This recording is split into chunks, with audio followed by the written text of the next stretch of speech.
Chapter 16 emergence of independent states का ये second part है। इससे पहले हमने इसका फर्स्ट पार्ट कर लिया है। आप अगर आपने सभी पार्ट्स देखने हैं तो वीडियो की डिस्क्रिप्शन और प्लेलिस्ट में आपको सभी पार्ट्स मिल जाएंगे। आपने वीडियो को कंप्लीट देखना है और कमेंट करके मुझे बताना है कि आपको वीडियो कैसा लगा। तो यहाँ से हम सेकंड पार्ट शुरू कर रहे हैं 6 से। Guru Nanak was the first Guru of six. जो गुरु नानक देव जी थे वो सिखों के पहले गुरु थे। Sikhism was a religious reform movement but Guru Gobind Singh the 10th Guru transform the six into a powerful political and military force. जो सिखिज्म था, जो सिख धर्म था, वो एक रिलीजियस रिफॉर्म मूवमेंट था, यानी कि जो एक धार्मिक आप कह सकते हैं सुधार का एक आंदोलन था। परंतु जो गुरु गोविंद सिंह जो सिखों के 10वें गुरु थे, उन्होंने सिक्स को ट्रांसफॉर कर दिया, बदल दिया। किसमें? एक पॉलिटिकल, एक राजनीतिक और एक मिलिट्री, एक सेना वाली पावर में उन्होंने उसको बदल दिया सिखों को।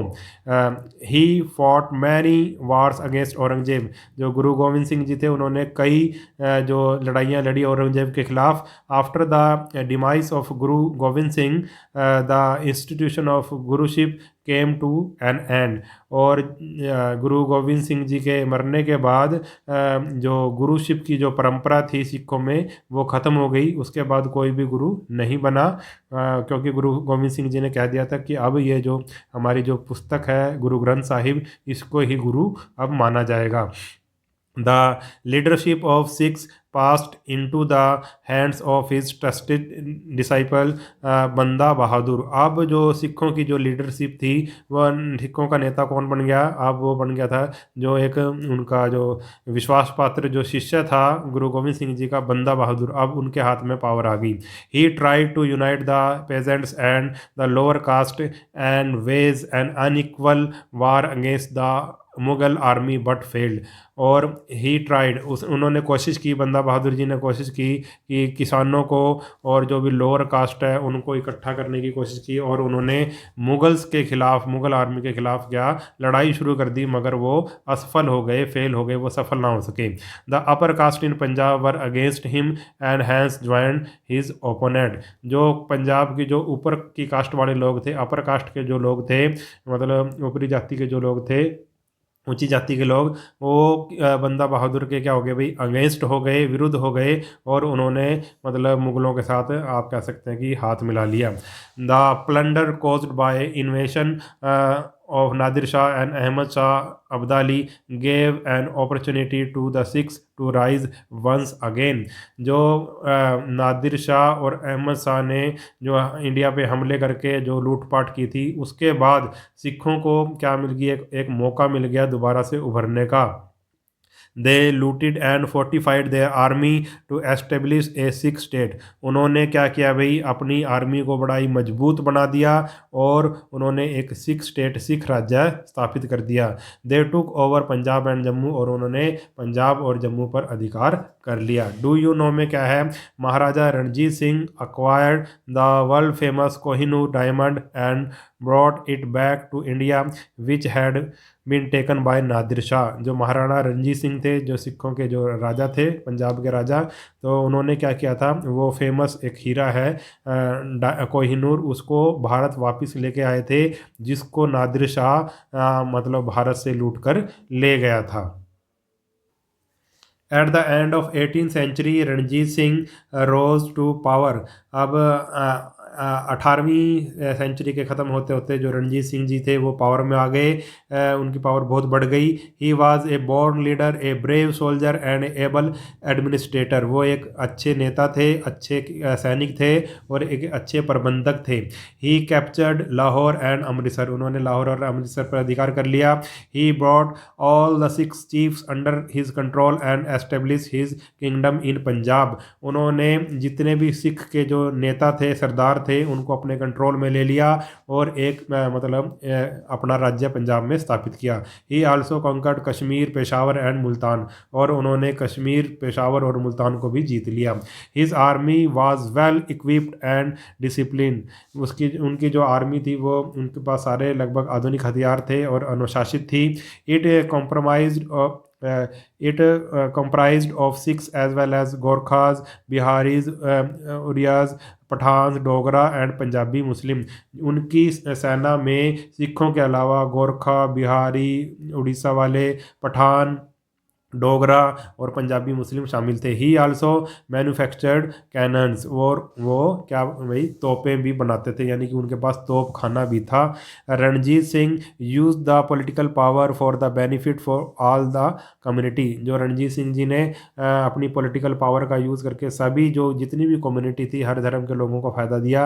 As he was a tolerant toward other religion, क्योंकि वो सभी धर्मों का आदर करते थे, सभी धर्मों के प्रति सहनशील थे। He most trusted minister was Fakir Azizuddin and his finance minister was Diwan Dinanath. जो उनके जो सबसे विश्वास पात्र मिनिस्टर थे उनका नाम था फ़कीर अजीजुद्दीन, और उनके जो फाइनेंस मिनिस्टर थे यानी कि जो धन संबंधी मिनिस्टर थे वो थे Diwan Dinanath. He was a clever diplomat, और एक क्लेवर बहुत ही मतलब बुद्धिमान राजनयिक थे या राजनीतिज्ञ थे। When the British took over the control of the Sikh states in the east of Sutlej, he kept quiet as he realised their superior military strength. जब ब्रिटिश थे, जब अंग्रेज़ों ने क्या किया भाई, सिख की जो कुछ स्टेट्स थी उन पर अधिकार कर लिया ईस्ट ऑफ सतलुज पर, यानी सतलुज नदी के पूर्व में जब कुछ सिख स्टेट पर अधिकार कर लिया तो रणजीत सिंह बिल्कुल चुप रहे, क्योंकि उन्हें he realize their supreme military strength, क्योंकि उन्हें क्या भाई उनकी जो मिलिट्री स्ट्रेंथ थी, सेना की शक्ति का पता था। In this way he saved his own kingdom from them for the time being, और इस तरह से उन्होंने अपनी जो राज्य को कुछ समय के लिए बचा कर रखा अंग्रेज़ों से। After his death the British conquered his kingdom, और उनकी मृत्यु के बाद जो ब्रिटिश थे उन्होंने उनके राज्य पर अधिकार कर लिया। अंग्रेज़ों ने जब तक वो जिंदा थे, कहने का मतलब रणजीत सिंह जी, तब तक अंग्रेज़ पंजाब पर अधिकार नहीं कर पाए। जैसे ही उनकी मृत्यु हुई उसके बाद अंग्रेज़ों ने पंजाब पर अधिकार कर लिया। अब नेक्स्ट स्टेट के बारे में हम पढ़ेंगे है मराठास। मराठास के बारे में पढ़ेंगे। Shivaji challenge the powerful empire of Mughals during the reign of Aurangzeb and laid the foundation of the Maratha state. जो शिवाजी थे उन्होंने क्या किया भाई, एक मराठा थे और उन्होंने मुगल्स जो अम्पायर था उनको चैलेंज किया, उनको चुनौती दी। औरंगजेब का राज उस टाइम था, ठीक है, और मराठा राज की स्थापना की। The brilliant Maratha commanders and statesmen filled the vacuum created by the disintegrated Mughal authority। और जो ये जो ब्रिलियंट बुद्धिमान थे जो ये मराठा कमांडर और स्टेटमैन, और जो शिवाजी एक बड़े अच्छे सेनापति और एक बहुत अच्छे राजनीतिज्ञ थे, उन्होंने जो मुग़ल जो अथॉरिटी थी उनमें जो बिखराव आ गया था उसके बाद उन्होंने इसका क्या किया, एक तरह से फ़ायदा उठाया, उस वैक्यूम को भरा। They became a major political power in India and succeeded in capturing Delhi in 1760। और बाद में जो ये मराठा थे इन्होंने वो मतलब भारत के एक तगड़ी शक्ति बन गए, राजनीतिक शक्ति बन गए, और बाद में वो दिल्ली पर भी अधिकार करने में सफल हो गए थे 1760 में। But they fail to replace the Mughal empire because of lack of unity and organise programme. मगर वो मुगल एम्पायर को रिप्लेस करने में, मतलब उनकी जगह लेने में नाकामयाब हो गए, क्योंकि उनमें यूनिटी नहीं थी, क्योंकि मराठों में एकता नहीं थी और ना ही उनके पास कोई ऑर्गेनाइज प्रोग्राम था, सोची समझी रणनीति थी। But their constant wars destroyed the Mughal empire. मगर उनके जो लगातार जो लड़ाइयाँ करते रहे उससे जो मुगल थे वो मुगल एम्पायर था वो डिस्ट्रॉय हो गया, ख़त्म हो गया। Shivaji was an able administrator and a military commander. अब शिवाजी के बारे में बता रखा है कि शिवाजी एक अच्छे प्रबंधक और एक अच्छे सेनापति थे। His mother Jijabai instilled patriotism in him. और जो उनकी माता जीजाबाई थी उन्होंने उनके अंदर देशभक्ति, बचपन से ही देशभक्ति भरी उनके अंदर। ही कैप्चर्ड द फोर्ट ऑफ तोरण and Purandar and fought many battle against Bijapur and viceroy of Deccan. और उन्होंने ही कैप्चर्ड, उन्होंने अधिकार कर लिया किस पे, सबसे पहले अधिकार किया तोरण के किले पर, तोरणा के किले पर और पुरंदर के किले पर, और बहुत सारी लड़ाइयाँ लड़ी बीजापुर और जो वायसराय था डेक्कन का उनके खिलाफ। You have read the Aurangzeb had sent Jai Singh to persuade Shivaji to meet the Mughal emperor but was tricked and was imprisoned. अब आपने पढ़ रखा है कि भाई औरंगजेब ने राजा जयसिंह को शिवाजी से बात करने के लिए भेजा, उनको मनाने के लिए भेजा, और और मतलब वो उनकी एक चाल थी, मुग़ल सम्राट की एक चाल थी। उन्होंने शिवाजी को जेल में बंद कर दिया, बात करने के लिए बुलाया और उन्हें जेल में बंद कर दिया, कैद कर लिया शिवाजी को। He managed to run away from the prison along his son Sambhaji hidden in fruit basket. मगर वो किसी तरह से जेल से भागने के लिए, मतलब भागने में कामयाब हो गए, और उनका पुत्र भी उनके साथ था, संभाजी। वो क्या फ्रूट की टोकरियों में छुपकर मतलब उस जेल से भाग गए थे। Aurangzeb had to accept Shivaji as a king and grant him the jagir of Berar. और औरंगजेब ने शिवाजी को राजा मान लिया, और औरंगजेब ने उनको बिरार की जागीर भी दी, जगह भी दी। यानी कि Shivaji established A Hindu state and took over the title of Chhatrapati. Shivaji ने एक हिंदू राज्य की स्थापना की और छत्रपति का टाइटल लिया। A civil war started between Shahu, the grandson of Shivaji, and his aunt Tarabai, that divided the loyalty of the Maratha Sardar। अब एक मतलब गृह युद्ध शुरू हो गया किस किस के बीच में, जो शिवाजी के जो पोते थे साहू, और उनकी जो आंट थी, आंट के बीच में ताराबाई उनकी आंटी थी, उनके बीच में क्या हो गया भाई, एक गृह युद्ध शुरू हो गया। यानी कि आपस में वो लड़ने शुरू हो गए, जिससे जो मराठा सरदार थे वो आपस में बट गए। The Maratha government underwent a change under Balaji Vishwanath the Peshwa of king Shahu, and a period of Peshwa dominated began. अब मराठा गवर्नमेंट में एक चेंज आया। अब शक्ति किसके हाथ में आ गई, बालाजी विश्वनाथ के हाथ में शक्ति आ गई। जो चीफ मिनिस्टर थे, प्रधानमंत्री थे, जिसको पेशवा कहा जाता था, अब मराठों की पावर पेशवाओं के अंडर आ गई। और पेशवा शुरू में कौन था, ये किंग शाहू का जो पेशवा था, प्रधानमंत्री था बालाजी विश्वनाथ, अब उसके हाथ में शक्ति आ गई। अब मतलब पेशवाओं का, अब मराठों में पेशवाओं के अंडर मतलब मराठे चलने लगे। The Maratha power spread over Malwa, Gujarat and part of Bundelkhand. अब मराठा की पावर मालवा, गुजरात और बुंदेलखंड में फैल गई। Nizamul Mulk of Deccan was forced to grant the chauth and sardeshmukhi to the Marathas. अब निजामुल मुल्क जो डेक्कन का जो सरदार था, यानी कि सूबेदार था, उसको भी अब चौथ देना पड़ा, टैक्स देना पड़ा, और सरदेश मुखी देना पड़ा। ये दोनों टैक्स हैं, ये मराठाओं को देने पड़े, यानी कि उनको पैसा देना पड़ा टैक्स के रूप में। The Marathas made repeated attack on Bengal and force the nawab of Bengal to give them Orissa. अब जो मराठाओं ने लगातार बंगाल पर भी अटैक किया, और जो बंगाल का नवाब था फिर लास्ट में उनको क्या देना पड़ा, मराठाओं को उड़ीसा देना पड़ा। The main source of the state income was taxes like Chauth and Sardesh मुखी।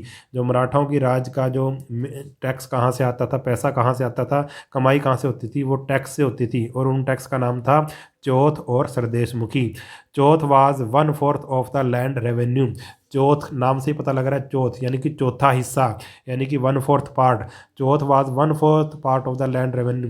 जितना भी लैंड रेवेन्यू होता था, जो भी फसल लगती थी किसानों की, उसका चौथा हिस्सा मराठों को देना पड़ता था टैक्स के रूप में। It was located in return of the protection provided to the terrorist which were not under the direct control of the king. और ये टैक्स क्यों लेते थे वो, क्योंकि वो जो फार्मर्स को प्रोटेक्शन देते थे, उनकी रक्षा करते थे, ठीक है, उनके मतलब ज़मीन की रक्षा करते थे। किससे, टेररिस्ट थे, जो भी आतंकवादी थे, चोर डाकू वगैरह, उनसे उनकी रक्षा करते थे, जो उनके कंट्रोल में नहीं थे, जो राजा के कंट्रोल में नहीं थे। Sardeshmukhi was an additional tax of 10% which Shivaji demanded as he was the chief of Maharashtra. और जो सरदेश मुखी था वो एक एक्स्ट्रा टैक्स था जो 10% देना पड़ता था, और शिवाजी के टाइम में ये शिवाजी डिमांडेड एज द, जब शिवाजी क्या थे, महाराष्ट्र के राजा थे। N efficient team of officer run the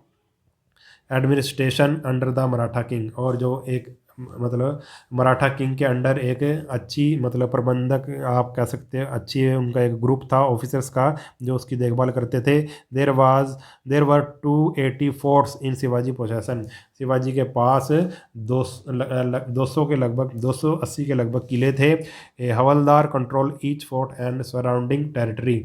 जो हवलदार की ड्यूटी होती थी कि हर एक किले की रक्षा करना, कंट्रोल करना उसको, और आसपास की जगह की भी रक्षा करना। The army was also divided into different grade, और आर्मी को भी अलग अलग ग्रेड्स में बांटा गया था। ठीक है। Shivaji army Shivaji's army was well known for guerrilla warfare which suited the mountain region. जो शिवाजी की जो आर्मी थी, सेना थी, वो गुरिल्ला वारफेयर में के लिए जानी जाती है, जो पहाड़ी क्षेत्रों में कामयाब थी। गुरिल्ला वार में क्या होता है भाई, छोटी सी सेना ही बड़ी सेना पर अचानक छुपकर हमला कर देती है और हमला करने के बाद भाग जाती है, इसी को गुरिल्ला वार कहते हैं। A small band of soldier could easily attack the large enemy force and then run away to safely. अब इसमें क्या होता है भाई, एक स्मॉल बैंड ऑफ सोल्जर्स, छोटी सी मतलब टुकड़ी सैनिकों की बड़ी सेना पर अचानक से हमला कर देती है। ठीक है। और हमला करके उनको नुकसान पहुंचा के उनको लूटपाट करके भाग जाती है। ठीक है। ये थी guerrilla warfare. Many Rajput tried to establish independent state after the death of Aurangzeb. Aurangzeb की डेथ के बाद कई जो राजपूत थे उन्होंने अपनी इंडिपेंडेंट राज्य बनाने की कोशिश की, स्वतंत्र राज्य बनाने की कोशिश की। Ajit Singh the king of Marwar Jodhpur and Sawai Jai Singh the king of Amber Jaipur took advantage of the war of succession among the emperor's son and declared their independence from the Mughal Empire। जो कुछ राजपूत राजा थे जैसे कि अजीत सिंह जो मेवाड़ से थे, सवाई जय सिंह और द किंग ऑफ अम्बेर ये थे जयपुर से, इन्होंने इसका फ़ायदा उठाया जो उनके बीच में वार ऑफ सक्सेशन चल रही थी, राजगद्दी को लेकर जो मुग़लों के बीच में लड़ाई हो रही थी, उन्होंने इसका फ़ायदा उठाया और क्या किया, उन्होंने अपना इंडिपेंडेंस, अपना मुग़लों से अलग राज्य स्थापित कर लिया, मुग़लों से वो आज़ाद हो गए। They were fed up of religious and administrative intolerance under Aurangzeb. वो मतलब औरंगजेब के जो जब थे अंडर थे तो वो उसके धार्मिक उन पे क्या करता था, एक तरह से धार्मिक अत्याचार करता था और क्या करता था भाई, उसके जो प्रबंध था उससे वो दुखी हो चुके थे बिल्कुल ही। जय Singh had the governorship of Surat and Agra and Ajit Singh was governor of Ajmer and Gujarat. जो जय सिंह थे वो मुग़लों के टाइम में आगरा और सूरत और आगरा के गवर्नर थे और अजीत सिंह अजमेर और गुजरात के गवर्नर थे। द किंग ऑफ मेवाड़ यानी कि Udaipur had always oppose the Mughals. और जो जो किंग ऑफ मेवाड़ थे उन्होंने हमेशा ही मुगल्स का विरोध किया था। Now he got an opportunity to consolidate power. अब उनको एक मौका मिल गया था कि अपनी शक्ति को मजबूत करने का, उन्हें अब मौका मिल गया था अपनी पावर बनाने का। Unfortunately the Rajput state were unable to unite due to mutual rivalry. अब क्यों दुर्भाग्यवश जो राजपूत थे वो मतलब इकट्ठा नहीं हो पाए क्योंकि उनके बीच में आपस में ही क्या थी, राइवलरी थी, एक दूसरे से वो आगे निकलना चाहते थे, एक दूसरे से ही उनकी आपस में शत्रुता थी राजपूतों की। The surroundings territories diminished due to the increasing power of Jats Marathas and local ruler. और जो उनके आसपास की जो टेरिटरी थी वो एक तरह से कम हो गई राजपूतों के। क्यों हो गई? क्योंकि जाट्स, मराठा और जो लोकल रूलर थे उनकी शक्ति बढ़ रही थी। अब लास्ट है मैसूर के बारे में पढ़ेंगे हम। The state of Mysore rose to prominence in south India after the decline of Mughal power. अब मुगल पावर के कम होने के बाद क्या हुआ, ख़त्म होने के बाद क्या हुआ, मैसूर में, साउथ इंडिया में मैसूर राज्य का उदय हुआ। Earlier it was ruled by Chikka Krishna Raj but the real power was in the hands of Wadiyar brothers Devraj and Nana Raj. It earlier, ये इस पर शुरू में किसका राज था भाई, चीका कृष्णा का राज था। मगर जो असली जो पावर थी वो वडियार ब्रदर्स देवराज और नानाज राजा के पास थी। Haider Ali 1760 to 82 became the ruler of Mysore and carried out successful wars against Maratha and Nizam. जो हैदर अली था फिर मैसूर का राजा बना और उसने carried out successful wars against Maratha and Nizam, और उसने मराठाओं के साथ और निजाम के साथ कई युद्ध लड़े। After Haidar Ali the his son Tipu Sultan became the ruler, और हैदर अली के बाद जो उसका बेटा था टीपू सुल्तान वो राजा बना। He introduced many reform in army, trade, coinage, weights and measurement, और उसने कई सुधार किए टिपू सुल्तान ने अपनी आर्मी में, व्यापार में, सिक्के वगैरह बनाने में, वेट और मेजरमेंट में, नाप तोल में कई उसने सुधार किए। He encourage hard work and protected the farmer, वो हर मेहनत को बढ़ावा देता था और उसने जो किसान हैं उनका, उनकी प्रोटेक्शन की, उनकी सुरक्षा की। He was also an able warrior and general, वो एक अच्छा योद्धा और एक अच्छा सेनापति भी था। He organized his army on European style, उसने जो अपनी जो आर्मी थी वो यूरोपियन स्टाइल में बनाई थी। He was Muslim but was tolerant toward other religion, वो एक मुस्लिम था मगर दूसरे धर्मों का भी वो आदर करता था। Tipu Sultan was a staunch enemy of British and kept opposing them till his death, जो टीपू सुल्तान था वो अंग्रेज़ों का कट्टर दुश्मन था और अंग्रेज़ों के खिलाफ अपनी मृत्यु तक लड़ता रहा, मरते दम तक लड़ता रहा। He sent his ambassador to France, Turkey, Iran and Arab state to seek help against the British, उसने अपने जो राजदूत थे वो फ्रांस भेजे, तुर्की भेजे, ईरान भेजे, अरब भेजे उसकी हेल्प करने के लिए, अंग्रेज़ों के खिलाफ लड़ने के लिए, ठीक है, उस ताकि उसको मदद मिल सके, इसलिए उसने एम्बेसडर भेजे अपने फ्रांस में, तुर्की में, ईरान में और अरब में। He try to modernize the naval power to strengthen his power and to develop external trade, वो क्या करता था भाई, जो अपनी जो नेवल पावर थी, जो उसकी समुद्री ताकत थी, यानी कि जो जहाज़ वगैरह है वो उनको समुद्री जहाज़ों को ताकत देना चाहता था, अच्छी सेना बनाना चाहता था अपनी, और व्यापार को भी, जो एक्सटर्नल ट्रेड है, जो बाहरी व्यापार है, उसको भी वो मजबूत करना चाहता था, विकसित करना चाहता था। On the whole India of 18th century lacked social unity due to federal division and economic disparity. On the whole, और सबके बारे में जाने तो क्या है भाई, इंडिया लास्ट पूरा इंडिया क्या है 18th सेंचुरी में lacked social unity, social unity की कमी थी, मतलब सामाजिक एकता की कमी थी, क्योंकि वहाँ पे सामंती राज था, क्योंकि सारा देश सामंतों में बटा हुआ था। सामंत यानी कि आप ऐसे कह सकते हैं छोटे छोटे राजाओं में बटा हुआ था, और इकोनॉमिक डिस्पैरिटी थी, यानी कि कोई कुछ लोगों के पास तो बहुत ज़्यादा धन था और किसी के पास कुछ भी नहीं था। The condition of the women was not good, और वुमेन्स थी जो उनकी कंडीशन ज़्यादा अच्छी नहीं थी। The backwardness of agriculture and industry at the hands of foreign companies destroy the internal and external trade, जो एग्रीकल्चर में क्या था, पिछड़ापन था, हमारी कृषि अच्छी नहीं थी, पिछड़ी हुई थी, और इंडस्ट्री भी, और जो हमारी जो एग्रीकल्चर और इंडस्ट्री यानी कि फैक्ट्रीज़ वगैरह या कोई भी काम धंधा, वो फॉरेन कंपनीज़ के हाथ में चला गया था, और उन्होंने उसको बिल्कुल एकदम से बर्बाद कर दिया, इंडिया के इंटरनल और एक्सटर्नल ट्रेड को। इंडिया में जो आंतरिक व्यापार होता था और जो बाहरी व्यापार होता था वो बिल्कुल ही, मतलब फॉरेन कंपनीज़ ने यानी कि अंग्रेज़ों ने बिल्कुल ही उसको ख़त्म कर दिया और सारा व्यापार अपने हाथ में ले लिया।